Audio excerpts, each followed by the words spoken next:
আসসালামু আলাইকুম। তো সেদিন আমি বানিয়েছিলাম স্যুপ। আর স্যুপ বানানোর জন্য আমি অনেক ধরনের ভেজিটেবল কেটে নিয়েছিলাম। এর মধ্যে ছিল ফুলকপি, বাঁধাকপি, গাজর, টমেটো সবকিছু। আর পাশাপাশি আমি নিয়েছিলাম চিংড়ি মাছ, তারপরে চিকেন, সবকিছু আমি একই শেপে কেটে নিয়েছিলাম। শূন্য হবার পথ ধরেছি, ফিরবো না আর বাড়ি।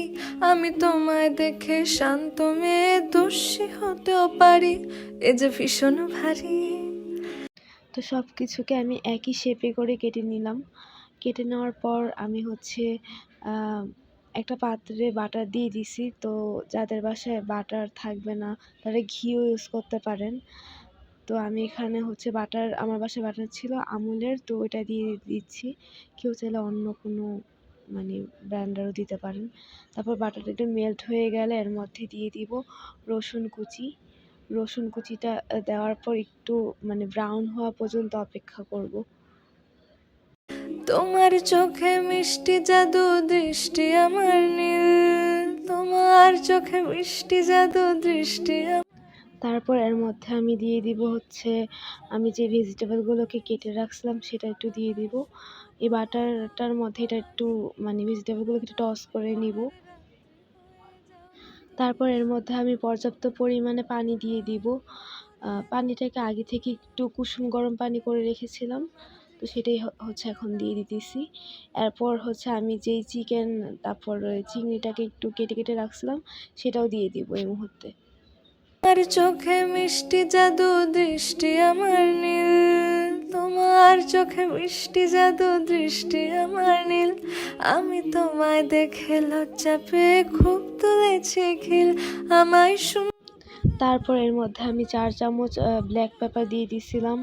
এরপর টমেটো সস দিয়েছিলাম। আসলে অনেক কিছুই এই স্যুপ রান্না করতে গেলে একটু পরপর টেস্ট করে দেখা লাগে যে কি কম বেশি হলো। তো পরবর্তীতে আমি আরেকটু সস দিয়েছিলাম, এতটুকুতে হয় নাই। তো রান্না করার টাইমে একটু টেস্ট করে দেখা লাগে যে আদৌ কতটুকু হয়েছে না হয় নাই। আমার আর কি টেস্ট করা লাগে, কেননা আমি এখন অত ভালো রান্না করতে পারি না। এর মধ্যে দিয়ে দিতেছিলাম 2 চামচের মতো সয়া সস, এরপর আরও 2 চামচ দেওয়া লাগছিল। তো সবাই রান্না করার টাইমে একটু টেস্ট করে নেবেন। আর 2 চামচ চিনি দিয়েছিলাম। তারপর 1 চামচ লবণও দিয়ে দিয়েছিলাম। আমায় শূন্য করে দাও, আমায় শূন্য করে। সবকিছু মোটামুটি সিদ্ধ হয়ে গেলে 75% যদি সিদ্ধ হয়ে যায়, তো এরপর 2টা ডিম আমি ফাটাই নিয়েছিলাম।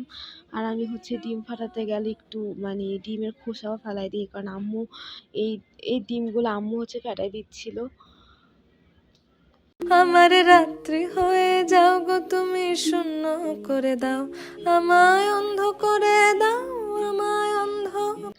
আর ডিম ভালো মতো ফেটানো হয়ে গেলে যখন স্যুপের মধ্যে ডিমটাকে দিতে যাবেন, তখন অবশ্যই এক হাত দিয়ে দিবেন, আরেক হাত দিয়ে অনবরত নাড়তে থাকতে হবে। নাড়ানো থামাই দিলেই সব ডিম একসাথে জমাট বেঁধে যাবে, তখন আর স্যুপটা মজা লাগবে না। তো এক হাতে অনবরত নাড়তে হবে যাতে করে কোনোভাবেই ডিমটা একসাথে জমাট বেঁধে না যায়। নাড়তে নাড়তে যদি হাতও খুলে পড়ে যায় তবুও নাড়তেই হবে। এর মধ্যে আমি একটু লেমন জুস করে রাখছিলাম, তো সেটা দিচ্ছি। আপনাদের বাসায় যদি ভিনেগার থাকে তবে ভিনেগার দিবেন, কিন্তু যদি লেবু থাকে তাহলে অবশ্যই লেবুর জুস বের করে রাখবেন, সেটাই দিবেন। আমি তোমায় দেখে লজ্জা পেয়ে খুব তুলেছি। একটা পাত্রে আমি কিছু পরিমাণ কর্নফ্লাওয়ার গুলে রাখতেছিলাম, তো সেটাই দিচ্ছিলাম। আর এটা দেওয়ার টাইমেও অনবরত নাড়তে হবে।